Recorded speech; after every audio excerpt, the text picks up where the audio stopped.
सदा वन्द्यं ग्रहैश्च परिवेष्टितं ध्यायन् स्तवन् पठन् नाम यः सूर्यकवचं सदा।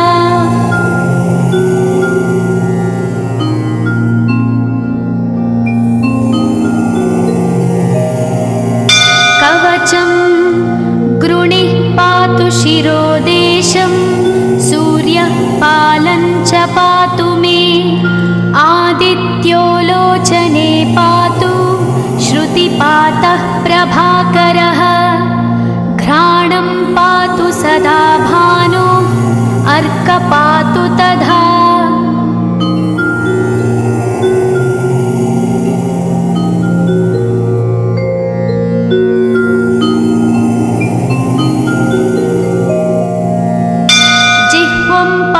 जगन्नाथः कण्ठं पातु विभावसु स्कन्धौ ग्रहपतिः पातु भुजौ पातु प्रभाकरः अहस्करः पातु हस्तौ हृदयं पातु भानुमान्।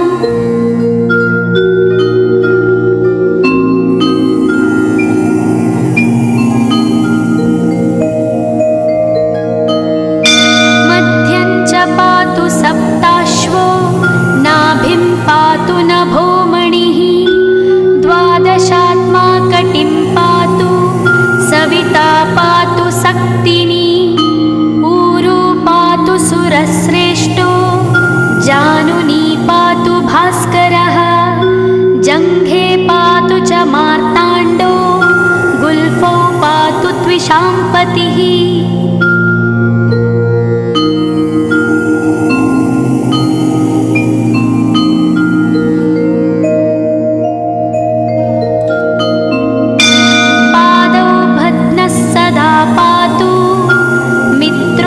सकलं वपुः वेदत्रयात्मकः स्वामिन् नारायण जगत्पते आयतयामं तं कञ्ची द्वेदरूपः प्रभाकरः स्तोत्रेणानेन संतुष्टो बालखिल्यादिभिर्वृतः।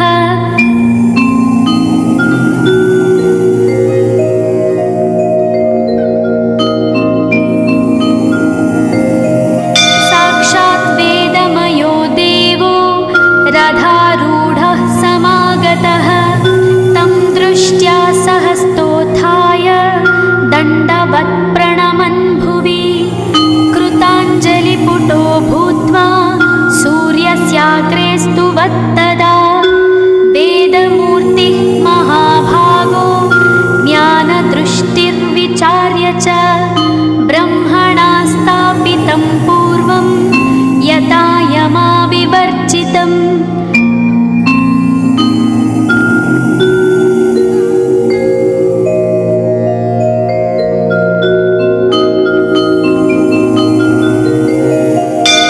सत्त्वप्रधानं शुक्लाख्यं वेदरूपमनामयं शब्दब्रह्ममयं वेदं सत्कर्म ब्रह्मवाचकम् मुनिमध्यापयामास प्रथमं सविता स्वयं तेन प्रथमदत्तेन वेदेन परमेश्वरः यज्ञवल्क्यो मुनिश्रेष्ठः कृतकृत्यो भवत्तदा।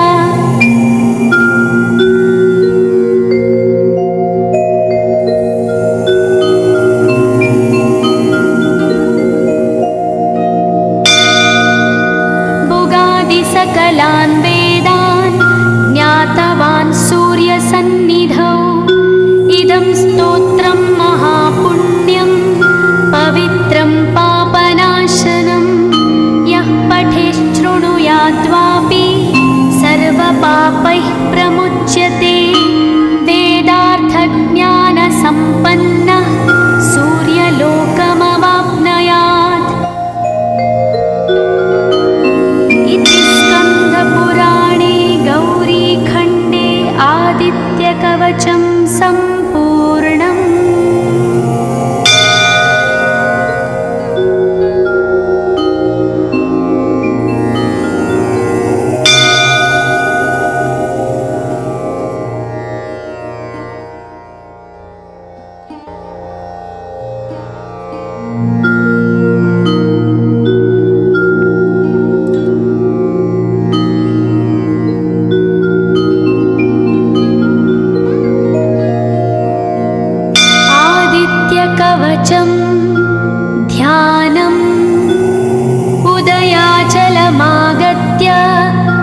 विवृतं देवसुरैः सदा वन्द्यं ग्रहैश्च परिवेष्टितं ध्यायन् स्तवन् पठन् नाम यः सूर्यकवचं सदा।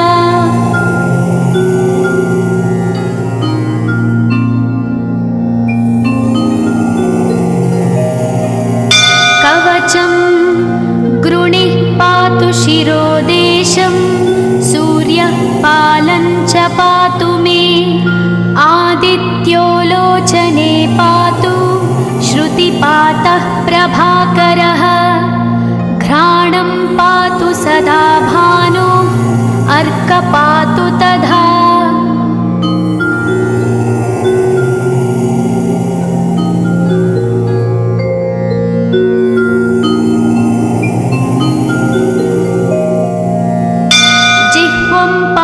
जगन्नाथः कण्ठं पातु विभावसु स्कन्धौ ग्रहपतिः पातु भुजौ पातु प्रभाकरः अहस्करः पातु हस्तौ हृदयं पातु भानुमान्।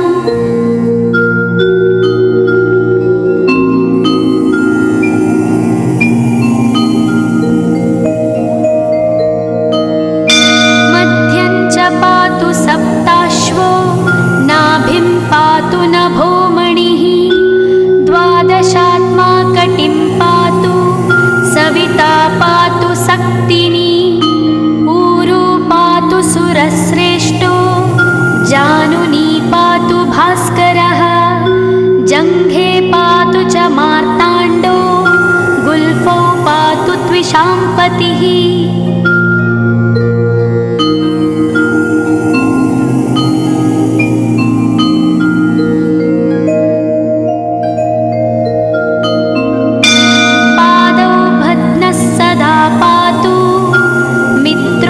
सकलं वपुः वेदत्रयात्मकः स्वामिन् नारायण जगत्पते आयतयामं तं कञ्ची द्वेदरूपः प्रभाकरः स्तोत्रेणानेन संतुष्टो बालखिल्यादिभिर्वृतः।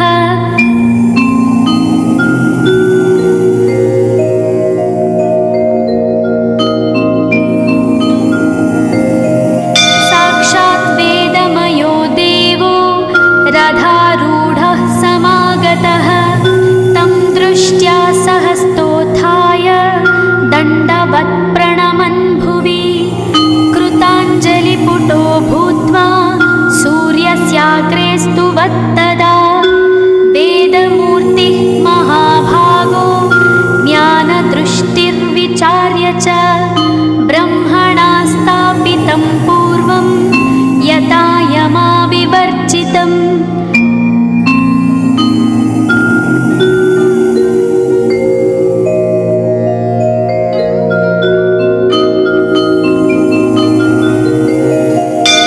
सत्त्वप्रधानं शुक्लाख्यं वेदरूपमनामयं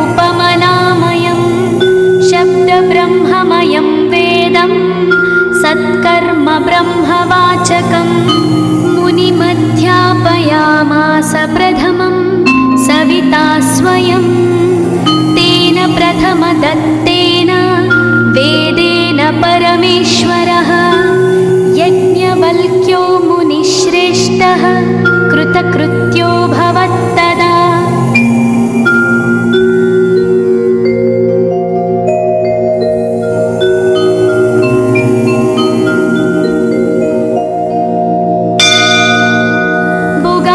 सकलान् वेदान् ज्ञातवान् सूर्यसन्निधौ इदं स्तोत्रं महापुण्यं पवित्रं पापनाशनं यः पठेच्छृणुयाद्वापि सर्वपापैः प्रमुच्यते वेदार्थज्ञानसम्पन्नः सूर्यलोकमवाप्नुयात्। पुराणे गौरीखण्डे आदित्यकवचं सम्पूर्णम्।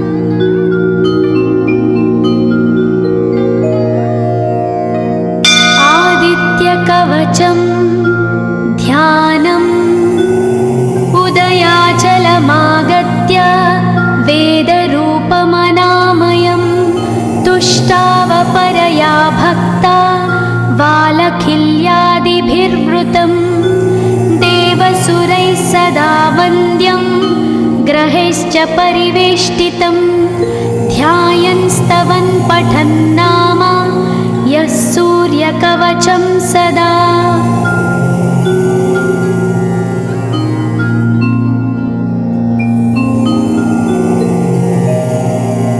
कवचं गृणिः पातु शिरोदेशं सूर्यः पालं च पातु मे आदित्यो लोचने पातु श्रुतिपातः प्रभाकरः घ्राणं पातु सदा भानो अर्क पातु तथा।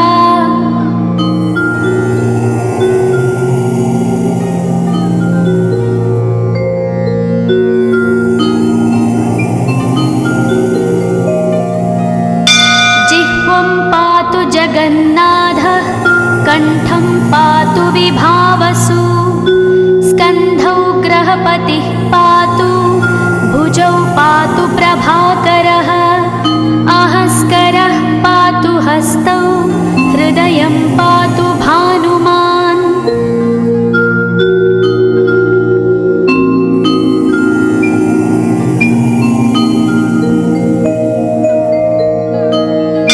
मध्यं च पातु सप्ताश्वो नाभिं पातु नभोमणिः द्वादशात्मा कटिं पातु सविता पातु सक्तिनी ऊरू पातु सुरश्रेष्ठो जानुनी पातु भास्करः जङ्घे पातु च मार्ताण्डो गुल्फौ पातु त्विषाम्पतिः।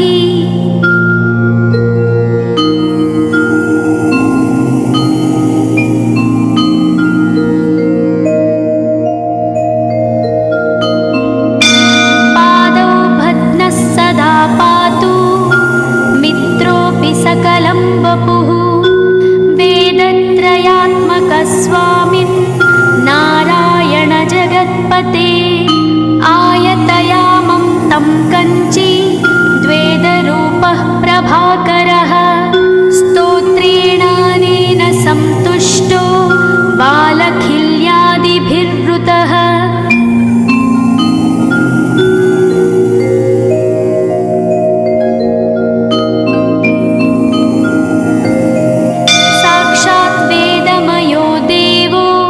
रथारूढः समागतः तं दृष्ट्या सहस्तोत्थाय दण्डवत् प्रणमन् भुवि कृताञ्जलिपुटो भूत्वा सूर्यस्याग्रे स्तुवत्तदा वेदमूर्तिः महाभागो ज्ञानदृष्टिर्विचार्य च ब्रह्मणा स्थापितं पूर्वं यथा यमाविवर्जितम्।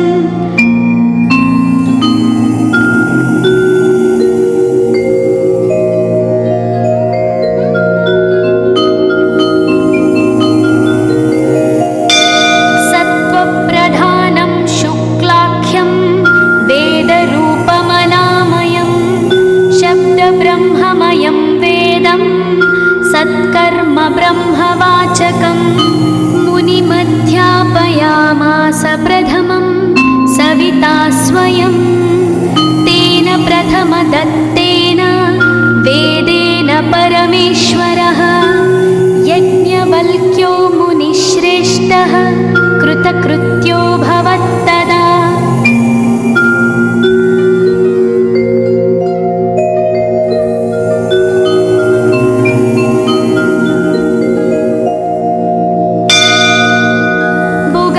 सकलान् वेदान् ज्ञातवान् सूर्यसन्निधौ इदं स्तोत्रं महापुण्यं पवित्रं पापनाशनं यः पठेच्छृणुयात्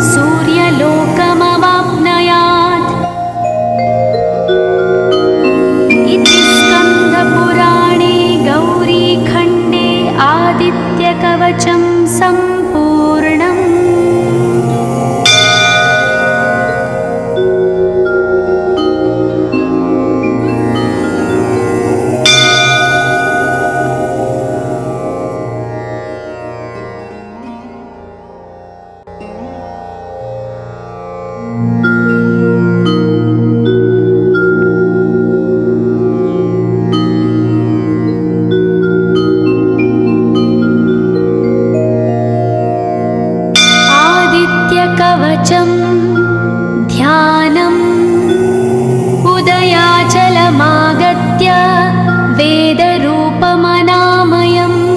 तुष्टावपरया भक्ता वालखिल्यादिभिर्वृतं देवसुरैः सदा वन्द्यं ग्रहैश्च परिवेष्टितं ध्यायन् स्तवन् पठन् नाम यः सूर्यकवचं सदा।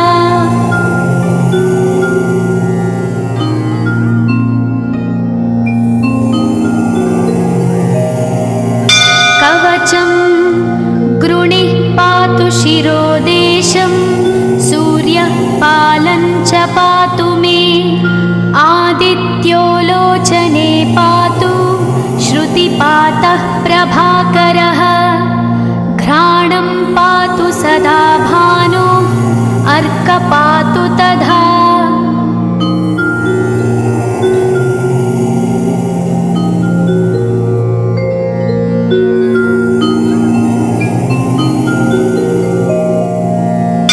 जिह्वं पातु जगन्नाथः कण्ठं पातु विभावसु स्कन्धौ ग्रहपतिः पातु भुजौ पातु प्रभाकरः अहस्करः पातु हस्तौ हृदयं पातु भानुमान्।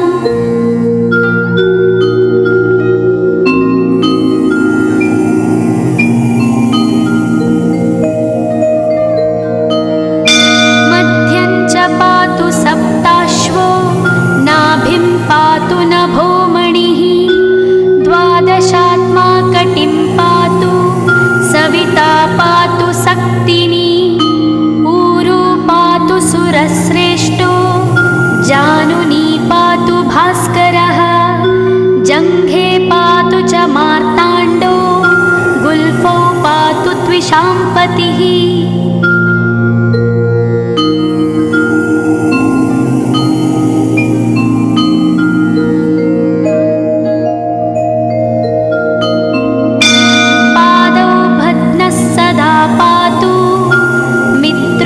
सकलं वपुः वेदत्रयात्मकस्वामिन् नारायण जगत्पते आयतयामं तं कञ्ची द्वेदरूपः प्रभाकरः स्तोत्रेणानेन सन्तुष्टो वालखिल्यादिभिर्वृतः।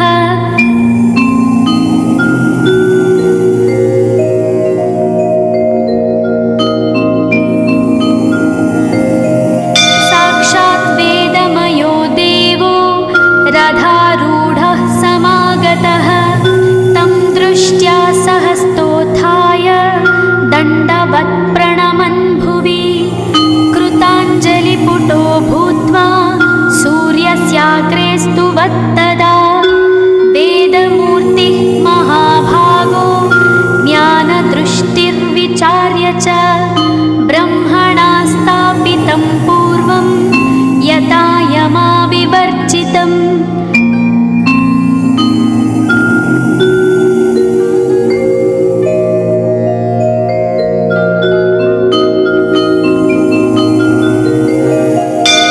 सत्त्वप्रधानं शुक्लाख्यं वेदरूपमनामयं शब्दब्रह्ममयं वेदं सत्कर्म ब्रह्मवाचकं मुनिमध्यापयामास प्रथमं सविता स्वयं तेन प्रथमदत्तेन वेदेन परमेश्वरः यज्ञवल्क्यो मुनिश्रेष्ठः कृतकृत्यो भवत्तदा।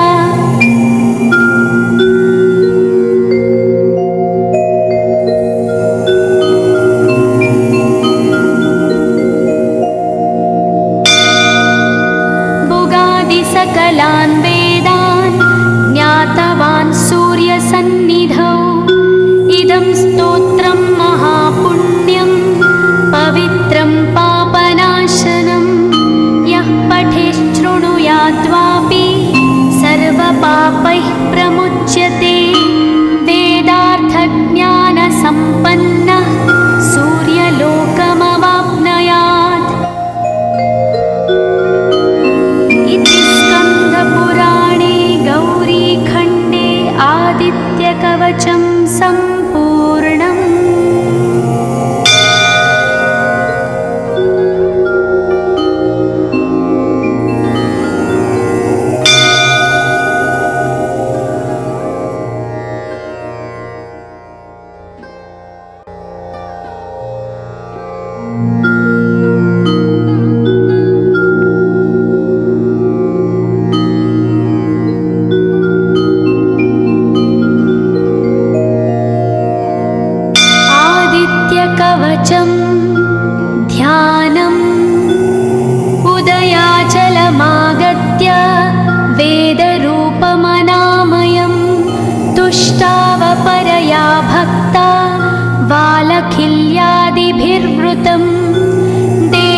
सदा वन्द्यं ग्रहैश्च परिवेष्टितं ध्यायन् स्तवन् पठन् नाम यः सूर्यकवचं सदा।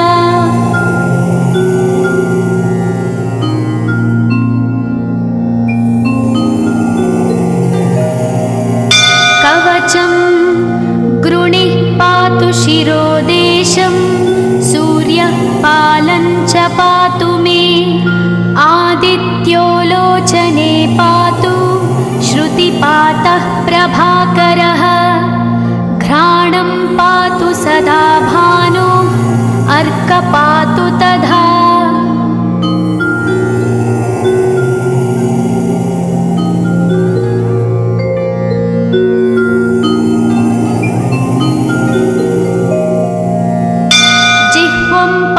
जगन्नाथः कण्ठं पातु विभावसु स्कन्धौ ग्रहपतिः पातु भुजौ पातु प्रभाकरः अहस्करः पातु हस्तौ हृदयं पातु भानुमान्।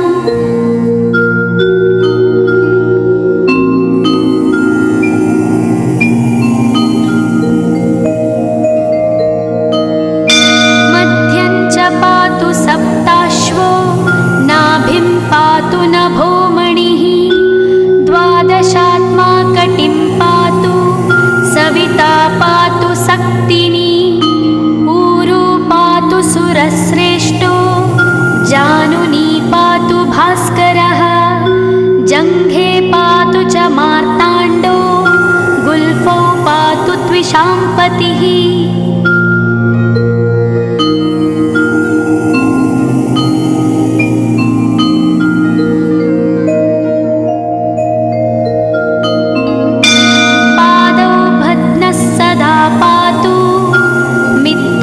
सकलं वपुः वेदत्रयात्मकस्वामिन् नारायण जगत्पते आयतयामं तं कञ्ची द्वेदरूपः प्रभाकरः स्तोत्रेणानेन सन्तुष्टो बालखिल्यादिभिर्वृतः।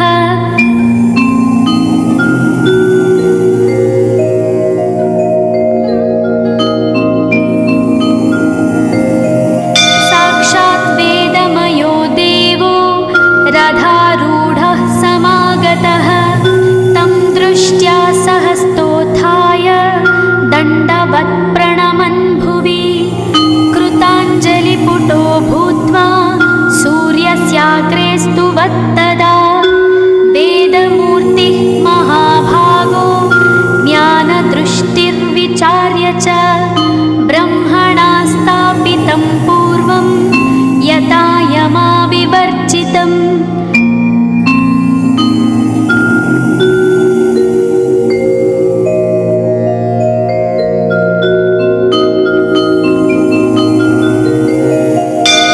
सत्त्वप्रधानं शुक्लाख्यं वेदरूपमनामयं शब्दब्रह्ममयं वेदं सत्कर्म ब्रह्मवाचकम् मुनिमध्यापयामास प्रथमं सविता स्वयं तेन प्रथमदत्तेन वेदेन परमेश्वरः यज्ञवल्क्यो मुनिश्रेष्ठः कृतकृत्यो भवत्तदा।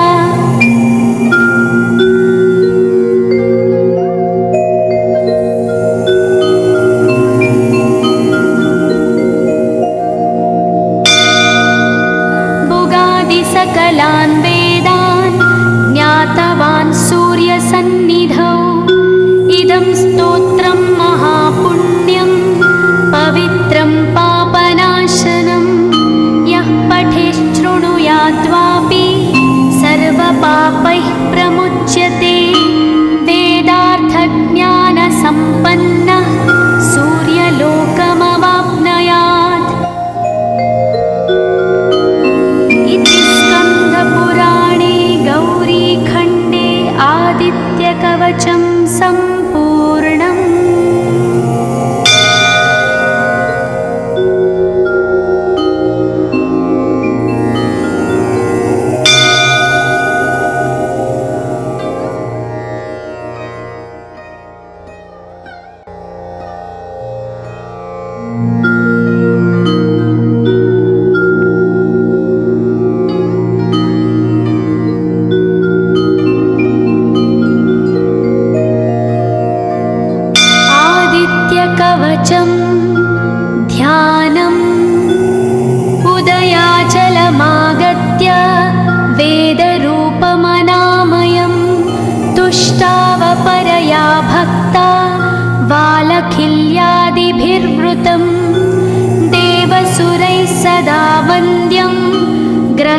परिवेष्टितं ध्यायन् स्तवन् पठन् नाम यः सूर्यकवचं सदा।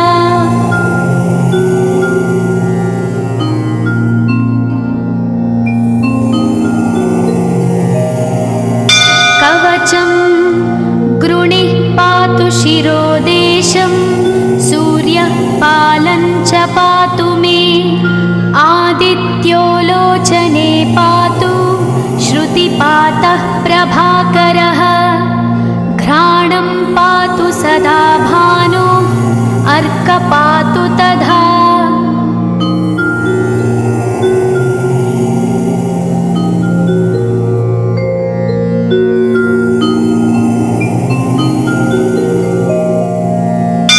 जिह्वं पातु जगन्नाथः कण्ठं पातु विभावसु स्कन्धौ ग्रहपतिः पातु भुजौ पातु प्रभाकरः अहस्करः पातु हस्तौ हृदयं पातु भानुमान्।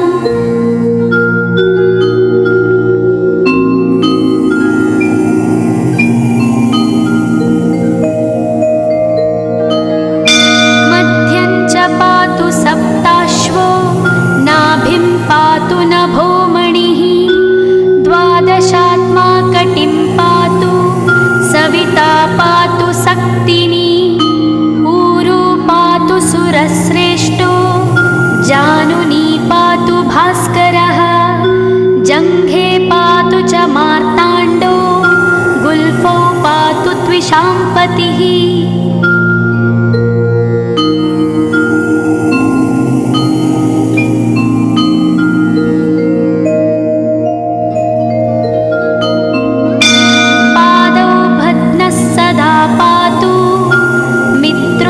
सकलं वपुः वेदत्रयात्मकस्वामिन् नारायण जगत्पते आयतयामं तं कञ्ची द्वेदरूपः प्रभाकरः स्तोत्रेणानेन सन्तुष्टो बालखिल्यादिभिर्वृतः।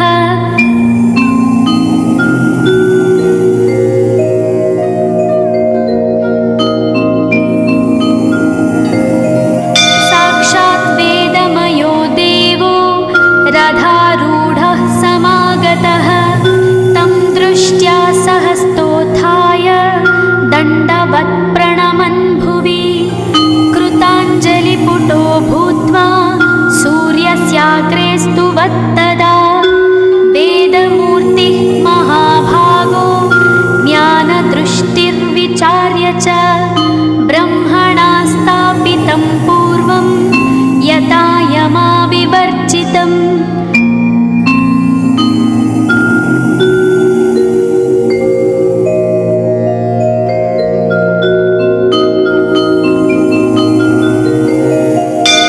सत्त्वप्रधानं शुक्लाख्यं वेदरूपमनामयं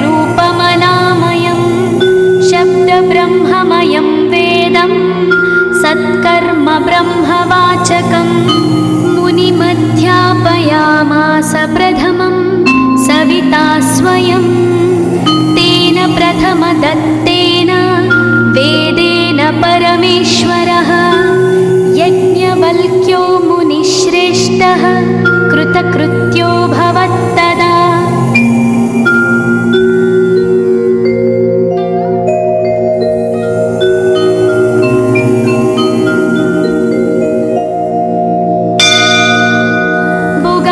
सकलान् वेदान् ज्ञातवान् सूर्यसन्निधौ इदं स्तोत्रं महापुण्यं पवित्रं पापनाशनं यः पठेच्छृणुयाद्वापि सर्वपापैः प्रमुच्यते वेदार्थज्ञानसम्पन्नः सूर्यलोकमवाप्नुयात्।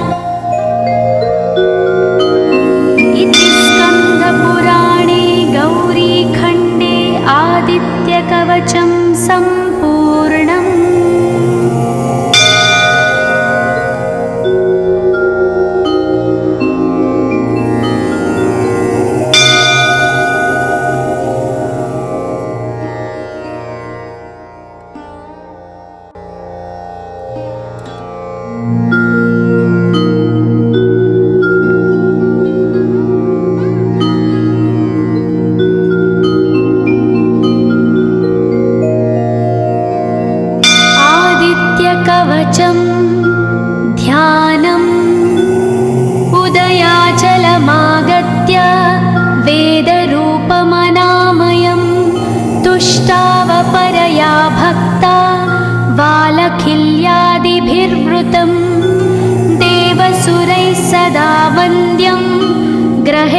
परिवेष्टितं ध्यायन् स्तवन् पठन् नाम यः सूर्यकवचं सदा।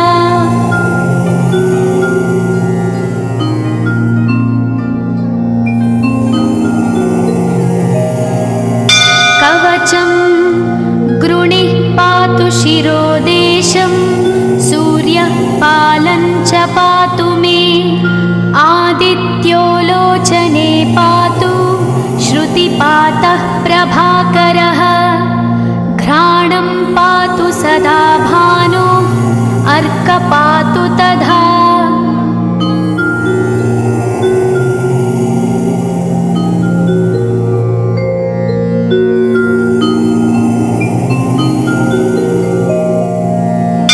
जिह्वं पातु जगन्नाथः कण्ठं पातु विभावसु स्कन्धौ ग्रहपतिः पातु भुजौ पातु प्रभाकरः अहस्करः पातु हस्तौ हृदयं पातु भानुमान्।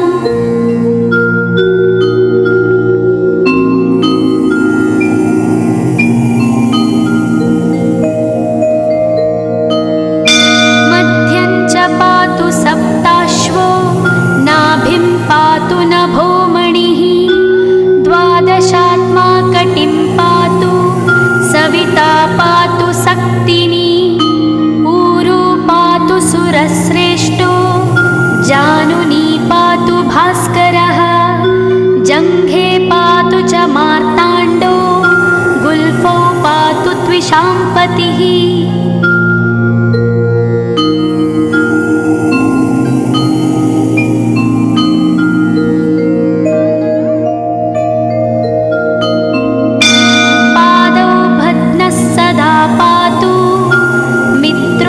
सकलं वपुः वेदत्रयात्मकस्वामिन् नारायण जगत्पते आयतयामं तं कञ्ची द्वेदरूपः प्रभाकरः स्तोत्रेणानेन सन्तुष्टो बालखिल्यादिभिर्वृतः।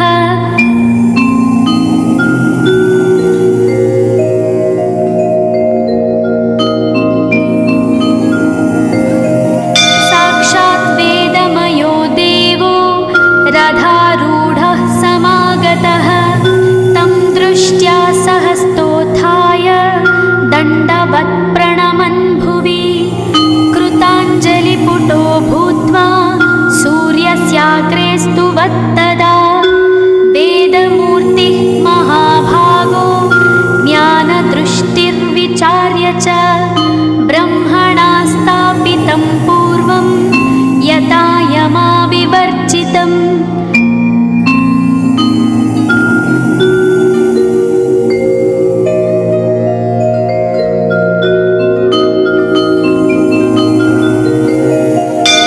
सत्त्वप्रधानं शुक्लाख्यं वेदरूपमनामयं शब्दब्रह्ममयं वेदं सत्कर्म ब्रह्मवाचकम् मुनिमध्यापयामास प्रथमं सविता स्वयं तेन प्रथमदत्तेन वेदेन परमेश्वरः यज्ञवल्क्यो मुनिश्रेष्ठः कृतकृत्यो भवत्तदा।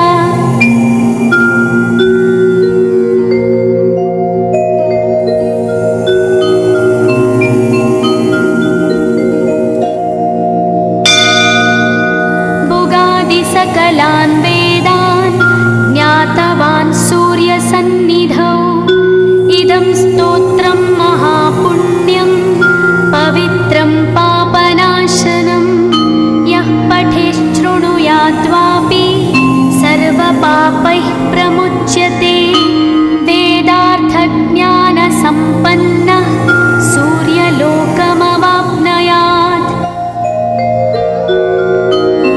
इति स्कन्दपुराणे गौरीखण्डे आदित्यकवचं सम्पूर्णम्।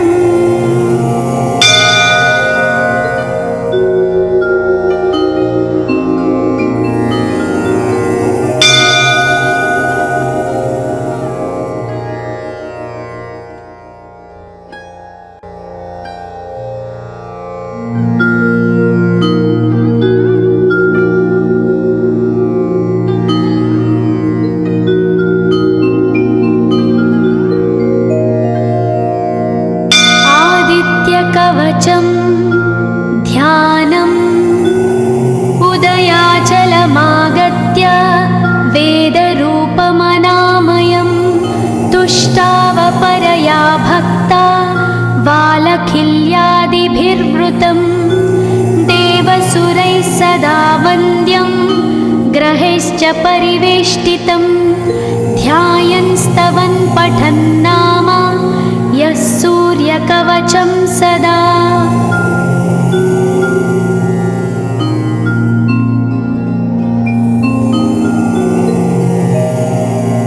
कवचं गृणिः पातु शिरोदेशं सूर्यः पालं च पातु मे आदित्यो लोचने पातु श्रुतिपातः प्रभाकरः घ्राणं पातु सदा भानु अर्कपातु तथा।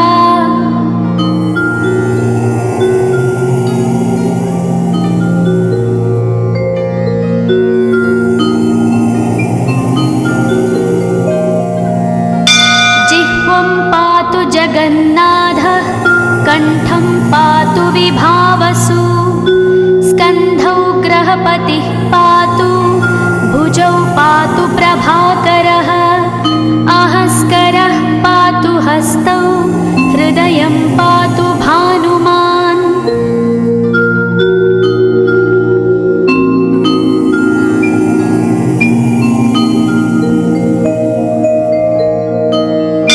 मध्यं च पातु सप्ताश्वो नाभिं पातु नभोमणिः द्वादशात्मा कटिं पातु सविता पातु सक्तिनी ऊरू पातु सुरश्रेष्ठो जानुनी पातु भास्करः जङ्घे पातु च मार्ताण्डो गुल्फौ पातु त्विषाम्पतिः।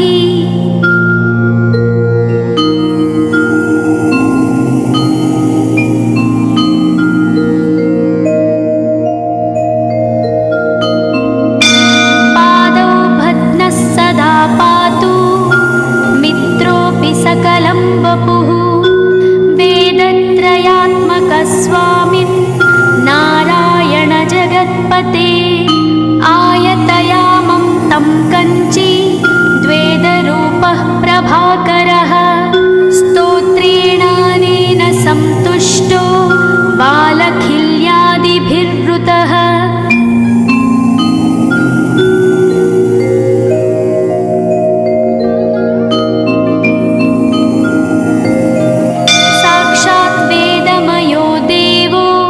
रथारूढः समागतः तं दृष्ट्या सहस्तोत्थाय दण्डवत् प्रणमन् भुवि कृताञ्जलिपुटो भूत्वा सूर्यस्याग्रे स्तुवत्तदा वेदमूर्तिः महाभागो ज्ञानदृष्टिर्विचार्य च ब्रह्मणा स्थापितं पूर्वं यथा यमाविवर्जितम्।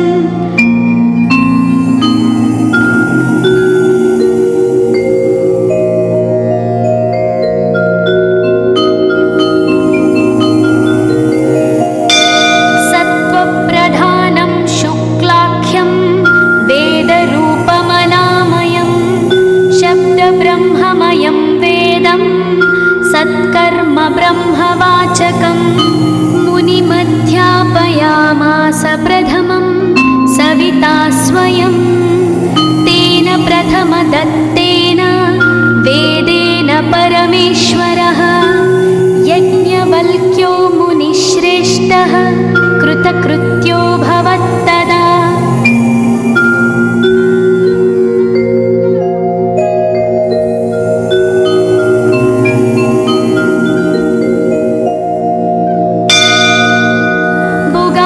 सकलान् वेदान् ज्ञातवान् सूर्यसन्निधौ